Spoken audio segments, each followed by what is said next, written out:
ඇත්තටම මම මේ ලොකු ටෝක් තමයි දැන් මේ දවස් ටිකේ මම කතා කරේ. ඉතින් ලොකු ටෝක් කියන්නේ සාමාන්‍ය දේවල් ටිකක් මම කතා කරා. ඉතින් මේ මම කතා කරේ මේ ඇත්තටම දැන් මම පොඩි ගමනක් ගිහිල්ලා ආවා. එද්දි මට හිතුණා මදුරංකුලේ ඉඳන් අපි තොඩුවටම පයින් එන්න ඕනේ බලන්න. පැය කීයක් ඒද කියලා. ඒක මම බැලුවා.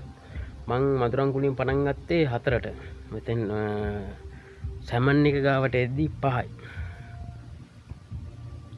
ඔව් 5යි. ඉතින් ඒ වගේ ටයිම් එකක් ගියා. මේ ඉතින් එහෙම තමයි. ඉතින් දැන් මං අතමැනුවේ නැහැ බැලුවට තත්ත්වය. අපි වුණා ඉතින් පයින් තමයි යන්නේ. මෙහෙම ලොකු ටෝක් කිව්වට ඒ වුණත් ඉතින් අපි මේ ඉදිරියට යන්න බලන්න ඕන. දැන් හැම සල්ලිකාරයාම උපතින්ම මේ වෙලා නෙමෙයි. ඔය යාළගේ පරම්පරාව යන්නේ. අකි තාත්තා තේ හරි කඩේ බඩු හරි කුල් හරි මොනවා හරි කරලා දෙයක් හම්බ කරලා ඒ කාලේ තාත්තට හොඳ තාත්ත